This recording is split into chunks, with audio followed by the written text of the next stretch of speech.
মই এই মুহূৰ্তটো যদি আপুনি চাই তেনেহ'লে গুৱাহাটী মহানগৰীৰ বিভিন্ন প্ৰান্তত কেনেধৰণৰ পৰিৱেশ ইতিমধ্যে আমি দৰ্শকসকলক দেখাবলৈ চেষ্টা কৰিছোঁ পুৱাৰ পৰা। আৰু বৰ্তমান সময়ত ৰাজগড় ৰোডত আছোঁ। পুনৰবাৰ দৰ্শকসকলক সেইসমূহ পৰিৱেশ দৰ্শকসকলক দেখাবলৈ চেষ্টা কৰিম। সমান্তৰালকৈ এগৰাকী ভুক্তভোগীৰ লগত মই কথা পাতিবলৈ চেষ্টা কৰিম।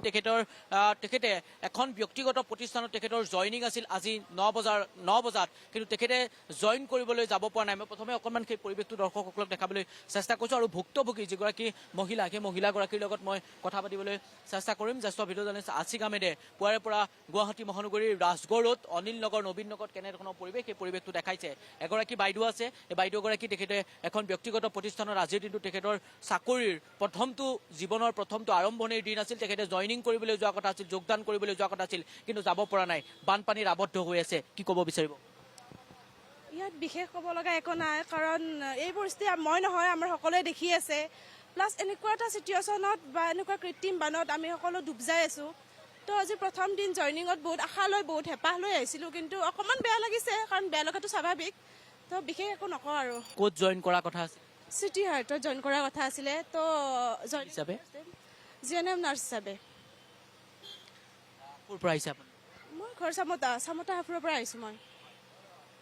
আজি আপোনাৰ চাকৰিৰ জীৱনৰ প্ৰথমটো দিন আছিল আৰু জইন কৰিবলৈ যোৱা কথা আছিল, আৰু এনেধৰণৰ মাজবাটত পানী, আপুনি যাব পৰা নাই, কৰ্তৃপক্ষক অৱগত কৰিছে? হয়, এতিয়ালৈ কৰ্তৃপক্ষক কল কৰা গৈছে।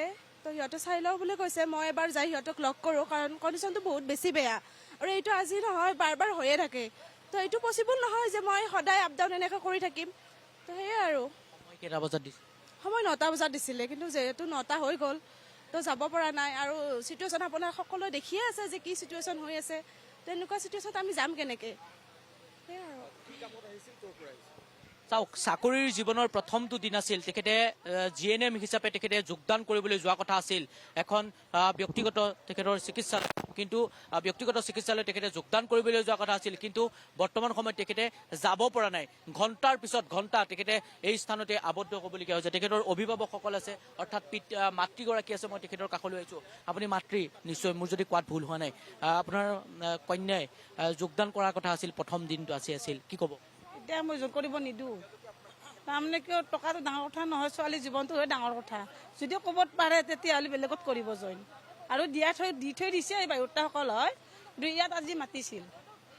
আজি আৰু মই ইয়াত নালাগে, দেউতাকো কৈছে নালাগে ইয়াত দিবলৈ, যদি ক'বত পাৰে আৰু দি দিব। জইন কৰাৰ কথা GNMৰ সেই চিটি হাৰ্টত তাতে জইন কৰাৰ কথা আছিল। সেইকাৰণে এনেধৰণৰ এটা পৰিৱেশ গুৱাহাটী মহানগৰীত, ৰাজপথত ওলাব নোৱাৰা এটা পৰিৱেশ। কিমান সময় আপুনি ইয়াত ৰৈ আছে? হ'ল আধা ঘণ্টা 1 ঘণ্টা হৈ গ'ল। তেতিয়া যাব পৰা নাই না, 9টাতে জইনিং আছিল, কেনেকৈ এতিয়া কৰিব? এতিয়া তাতে ফোন কৰিব দিছোঁ, দিতে কিবা কৰে আৰু যিহঁতে। আৰু ইমান বানপানী এনেকৈ যাব নোৱাৰি না, ছোৱালী আৰু থাকিব কেনেকৈ ইয়াত? এতিয়া ঘৰ ভাড়াটো পোৱা নাই, কিন্তু আজি মই জইনটো কৰি লওঁ, ঘৰ ভাড়াটো চাই লওঁ।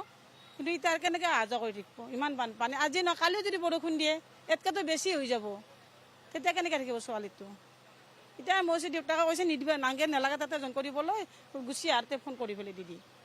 গুৱাহাটীত পানীও থাকিব নালাগে, তই চাকৰিও কৰিব?